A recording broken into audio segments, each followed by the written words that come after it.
I'm Dr. Ludmila Schaefer with the Doctor Connects show, where we are providing education on latest healthcare information through sharing stories and real-life experiences. And healthcare changed so much. There's so many different tools. There's so many different strategies. And especially for the last year and a half, seems like so many new platforms.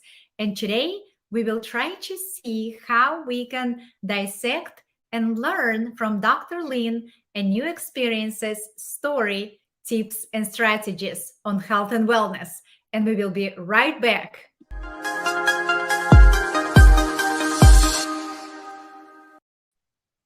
All right, Dr. Lynn, welcome, welcome, welcome. Thank you very much for joining me today. Thank you so much for inviting me. I'm very happy to be here. So we would love to learn, but before we start, can you please tell us your full name, where are you located, and then would love to hear your story. Okay, my name is Lynn Anderson, and I am right now in Sarasota, Florida. I just moved here a year ago from Los Angeles. Excellent. So we are interviewing from all over the world. And it's just amazing how right now the world became flat, and you and I, we located in a different sort of part of the country, and sometimes some of the guests different continent, and we sitting shoulder to shoulder, and we're sharing the same sort of tips. And there's so many new tools. It's just so confusing been lately. And I would like to see how you and I can tease apart a little bit. But before we do that, can you please tell us your backstory, or maybe childhood story or experience? What brought you into what you are doing today? Okay. Well, I grew up on a little island off the coast of Maine. And there was a population of about 500 people, and everybody was related to everybody. It was very tribal. And I like to tell people that we ate organic before it was even a word, because what we did is we foraged. It was a fishing village. We ate what was there. And I grew up around what we called folk medicine. There wasn't a doctor on the town, and there were a lot of rough roads to go over to get to the next town where there was a doctor. So there were many people on the island who knew how to make little tinctures and little, what food to eat and what to do if you were sick, or, could do what we call minor kitchen sink surgery, And so I grew up in that environment, and that is actually what led me to naturopathy. And as to study to be a naturopathic doctor, I took it that next level, which is to study biochemistry, anatomy, physiology, kinesiology. So you go into the sciences, and then I began to discover, wow, my grandmother really knew what she was talking about, and I can put some science twist on it now. And that also, I also am a certified yoga therapist as well, and I'm a master aromatherapist and also a master karma teacher. So that's my background. Oh, thank you. That's a lot. So let's see if we can take step by step. First of all, I'm so excited to have you because I also grew up. We plant and harvest majority of our own food. It was a normal way for us. We foraged in the forest for mushrooms to marinate and for berries to make a jam. And here we are. So we go to medicine, and now we all coming back. And I would like to sort of relate. So this brought you obviously what you are doing, but right now there's so many new tools and strategies. So how would you, let's say, if you meet me personally and you approach me, for example, personally, what would you recommend? Where would you start? Right now it's just so much information. Well, the first thing I would say to people is when you are seeking out any kind of help, it's really important to look at the background of the individual who's giving you that information. What have they done? What kind of credentials do they have? Where have they been? What have they been putting out there? And really look at the character of that person, because you're right, there's so much misinformation out there. And when you meet somebody who does their due diligence and does their homework and continues to study way beyond once we get our degrees. I mean, if you are a doctor and you're really dedicated to what you do, which I am, I'm constantly continuing education and trying to be able to be on top of things to be able to help people. So that would be my first thing that I would say to people is really, I tell people that this story, when I was in my undergraduate work, I took a class, I took statistics, and I love statistics. I'm kind of a math nerd. And the professor gave us a little book to read, and the book was called How to Lie with Statistics. And it really made a difference in my life, because I understood from that, his whole thing was, when you read something, turn the page behind and see who's supporting the research, who's doing what behind it, before you believe things blindly. Mm-hmm. So one is credentials, and right now there's so much information, and everyone, well, I wouldn't say everyone, but a lot of people using Dr. Google, and how to dissect. So what are keywords? So what am I actually looking for? If you're looking for someone with the right credentials and things, well, I think you look at, we do look at MDs, NDs, PhDs. I mean, you do look at that. But if you go to someone's website, you can pretty much tell where that person is going, and whether they're just, to use a phrase, hawking products. It's like, for example, I don't really endorse vitamins and minerals and things like that, because I don't feel it's my place to do that. And I want to work with my clients not to push products on them, but for their health. If they bring a product to me, I will review it and help them with it. But I think that's what you really need to look for, because sometimes you get into these places, and I've done it before, been reading things, and all of a sudden, bam, they're hitting me with product. Mm-hmm. Yes. So what exactly are you using? Can you tell us a little bit more about your niche? What I use personally for myself, for my health? No, what you Okay. recommend, people, and overall what you do around health and wellness and nutrition. You said you are not using products. So what are you using? What I do is I bring people back. Hippocrates said, "Let food be thy medicine." And I try to bring people back to their basics. The basics are nutrition. And the reason nutrition is the basic, because there is nothing in this world that will heal, rebuild, regenerate the body, but good nutrition. Drugs won't do it. Now, that doesn't mean that if you're really sick, you don't have to take an antibiotic. Of course, that might be the case.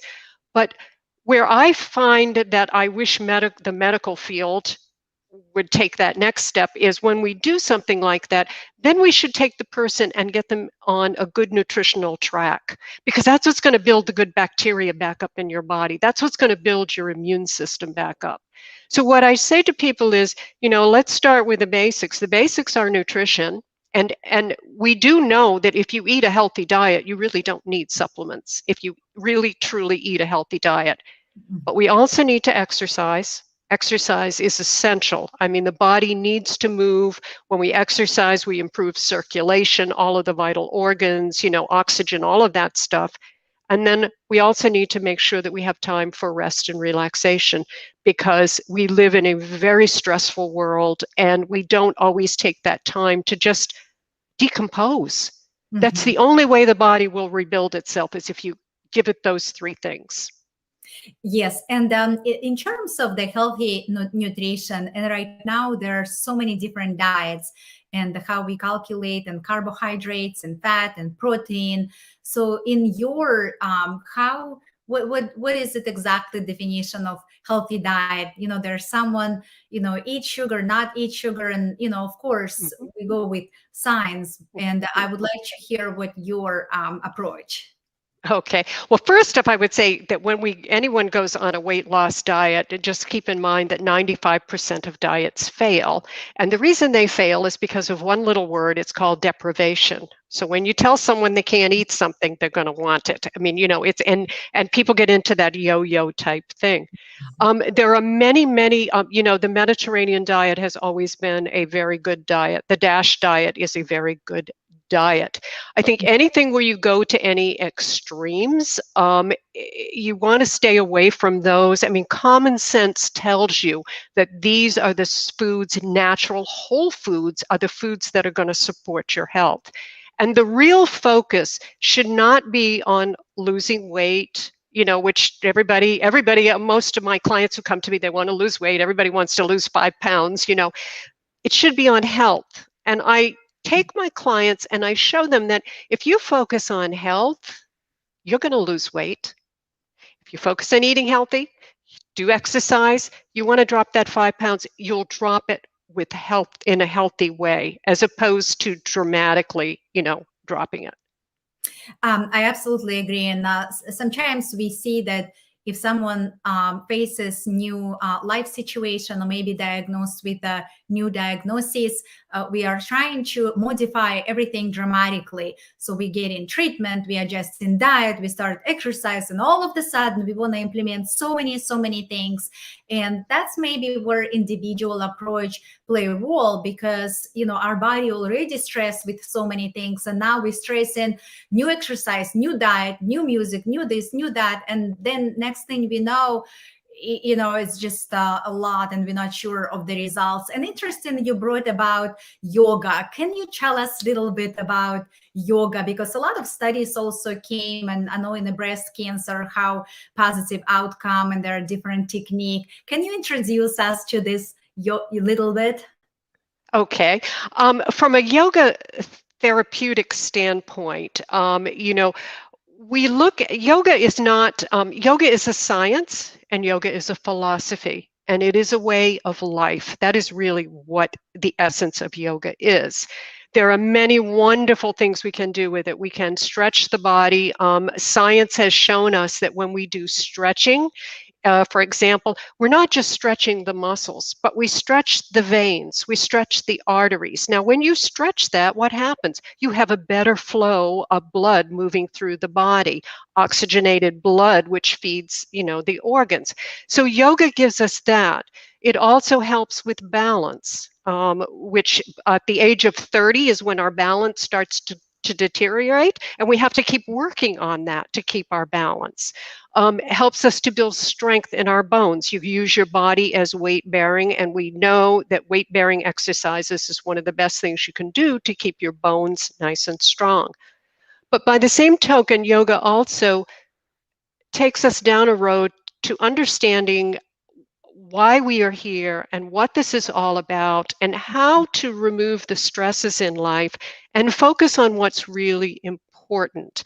I just finished teaching 2 yoga classes. I teach karma yoga on Saturday, and the lesson today was about virtues and vices and how important it is to develop those, but they can only be developed when we begin to remove judgment, and we begin and judgment towards ourselves and towards others, and come back and try to find that place of peace and serenity. When you have peace and serenity, you have balance. Mm-hmm. Yoga means seek balance in all things, and in all things find balance. And if you take this all the way back, if you have perfect balance in your body, your mind, and your soul, you have perfect health. That's really... I absolutely love it how you said, and that's actually when we were creating the Doctor Connect. There was not only connecting between scientific and holistic and nutrition, all communities, and bring everyone together, but also connect to your mind, body, and soul. And there are different technique of yoga, and I know only a few personally, but can you give us an example of what you do, like maybe one specific example, what you thought today, or maybe your favorite? What do we do? Like, do I stand in a certain position? Do I start from breathing? Can you give us like a little bit? I'll give you a couple of things. First off, with breathing, and we'll go back to science because I read all of my journals as well. But what we know, which yogis have known forever, is that if you breathe in through the nose and out through the nose with your mouth closed, your breath is not shallow. Your breath is very deep, and your body doesn't work as hard to draw that oxygen in and send it down to your cells and work throughout your body. it also, when you're breathing like that, it taps into the nerve endings right at the base of your heart. And what that does is it stimulates the parasympathetic nervous system. And when it stimulates that, that's what gives us that relaxed feeling. That's why we feel so relaxed when we breathe deep in through the nose and out through the nose. Mhm. On a science, on another twist, I do a warrior pose in my class. And so we go into warrior, and the idea is to get, some push down into your hips and your legs. And so you're using your body to build strength in your skeleton and in your bones and your muscles. But at the same time, what we do in the warrior pose is there's a thing called the power channel in yoga. And the power channel goes from the base of your spine to your throat. And Mhm. in this power channel, there are three things that happen: digestion, assimilation, and elimination. And those three things are essential to life. So what I have my students do is, while we're holding that, is we breathe to cleanse the power channel. So it's really driving oxygen up and down that power channel and sending it out to all the vital organs.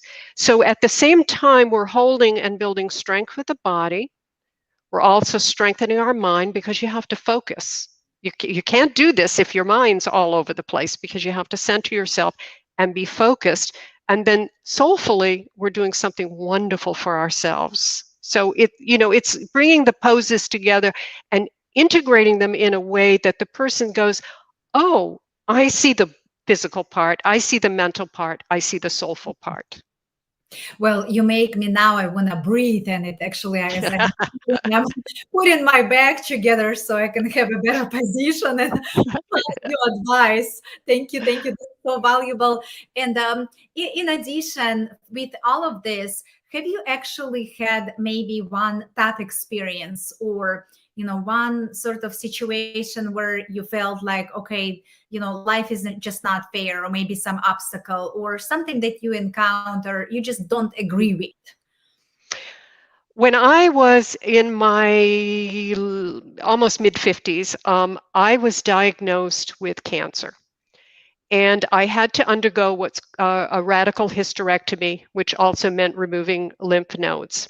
And my background, of course, I'm a type A personality. I'm a go-getter. I've been teaching fitness and health ever since I was in my 20s. That's my lifestyle. And so for the first time in my life, I couldn't get out of bed and I couldn't climb a flight of stairs. It was devastating to me. But I also, because of my background, I realized that when life hands you something, you have choices. You can either see the dark side of it, or you can look deep and, sort of remove the cover, and underneath it, there are great opportunities. And so I said to myself, when I get out of this bed, and I'm going to get out of this bed, there's two things I want to do. I want to do yoga and I want to dance. I want to do those two things. So once I recovered and everything, I created Dr. Lynn's anti-aging yoga dance, and I recorded it in a studio. We did a full-on production. We did the video, and it's been internationally sold, all over the world. And so I took something that I could have let that take me down, but I turned it around and I made it a positive thing. And then I've sort of made it my mission to really bring that out, especially to women. I have a lot of women that come into my practice that are either, have newly been diagnosed, are in recovery, in remission. And, so that helps me to be able to work with them and give them a positive spin on things. I say, if I can do it, you can do it. Yeah, thank you, thank you. And I'm very sorry what happened. And it's, yes, a lot of times, we speak about it, but actually when we are in the bed and that's the difficult day, like you said, to find something, uncover, to get out, to push forward, to find your niche, to do what you would like to do. Is it the nutrition, dancing, painting, yoga, variety of things. So Mhm. thank you very much, Dr. Lynn. And with all of it, when we move forward, where do you see things going? What is your vision 5 years from now? For the world or for myself? for yourself? For myself, well, I'm writing. I write all the time, and I'm published. I continue my practice, and I do continue and expect to continue. I hope to teach yoga forever and ever. There's no reason why I shouldn't be able to.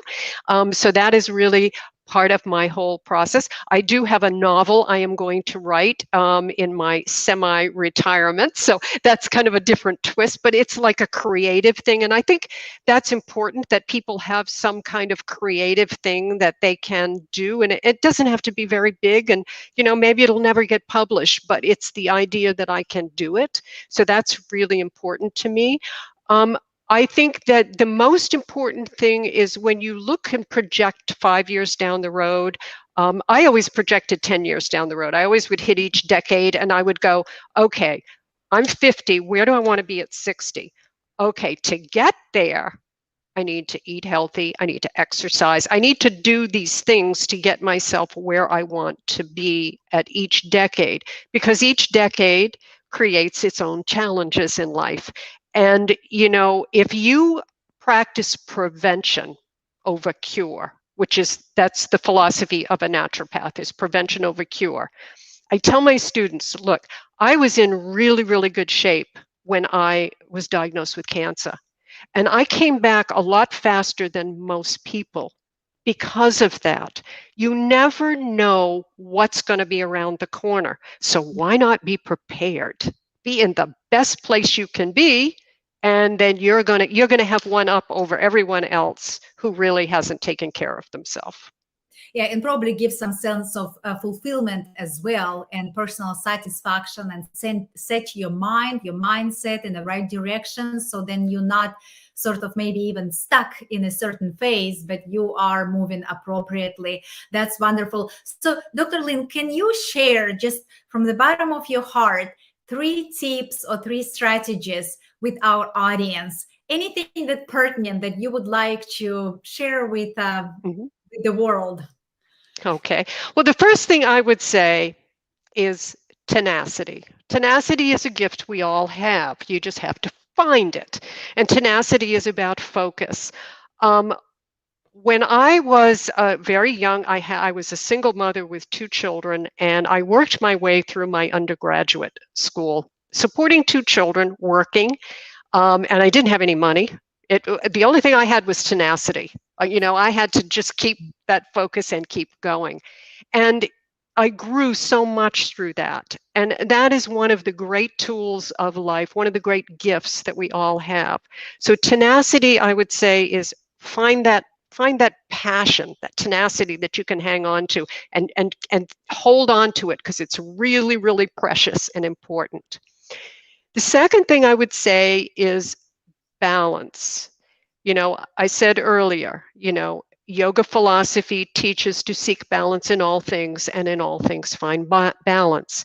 The minute we lose our balance is when we get into trouble. And the life is constantly going to throw you off balance. There's going to be things coming at you here and there. And every time it throws you off, if you can just figure out how to come back to that balance point.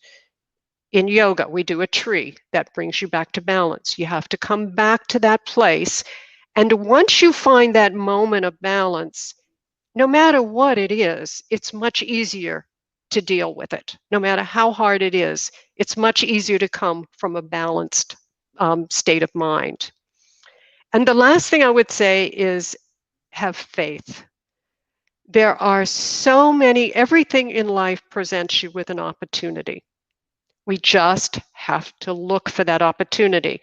And when it seems like the day is cloudy and it's raining all over you and everything's going wrong, maintain your faith, keep your focus, be tenacious, and opportunities will arise. Excellent. I absolutely love it.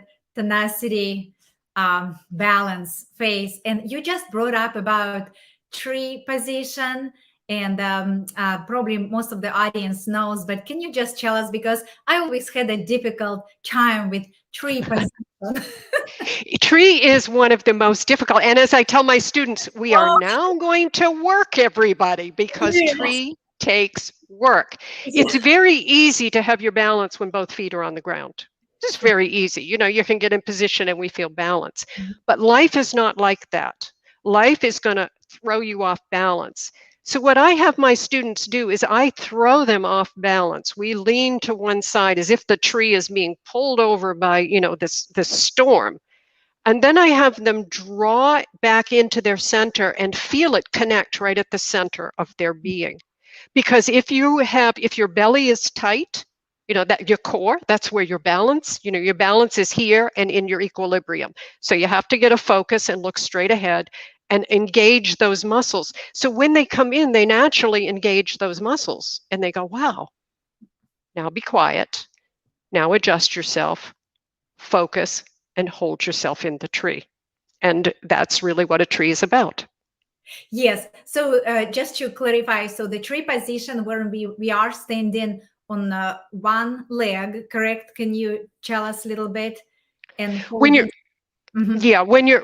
what's important from a physical standpoint is when you come in, you are holding at your core and keep your focus there. That's the problem. Most people don't focus on their core. They're out here going, I gotta keep my balance. No, bring it into your center. Get it first. Don't lift the leg till you've got it first. And then when you lift up, it's very important to kind of sink into your hips and bring your shoulders back and kind of sink into, because that's your base. Your hips are what are going to hold you and keep you in that center point. That's right where your core muscles are that hold you tight. So when you get into that pose, then you have to be quiet and you have to look straight ahead, because if your eyes are going around, you lose your balance. We have to look straight ahead. So it's a matter of taking your time, breathing, and not trying to rush into that tree. Anytime you try to rush into something, what happens? You get hurt. We all get hurt when we rush. Don't pay attention. That's yeah. You're right. Pretty much everything in life like this. And, you know, kind of need to sometimes, you know, step and make a decision appropriately. Yes. Thank you. Thank you very much, Dr. Lynn. I really enjoy. And also, I would like to ask you, can you tell our audience how they connect with you? Yes, they can come. My website is www.drlynn. It's DOCTORLYNN.com. There is a place where that they can connect with me through email. They can also, I have a number of courses. And if anyone from this would like to connect with me personally and take a free class from me, I would more than be willing to do that. My email is info@doctorlynn.com. Email me and I'll put you on the list and give you a free class. Excellent. Thank you very much. Thank you very much. And that was Dr. Lynn on the Dr. Connect show. And everyone, thank you so much for being with us on the Dr. Connect show. We are live on E360 TV, as well as broadcast on 9 different platforms. And as well, in addition, we're also on YouTube. And so follow on our channel, the Dr. Connect. And we are super excited to have you on this journey with us. And thank you for watching and listening. And we are looking forward seeing you soon. I'm Dr. Ludmila Schaefer, and I level the playing field of knowledge around wellness, medicine, and research to help you to make informed decisions.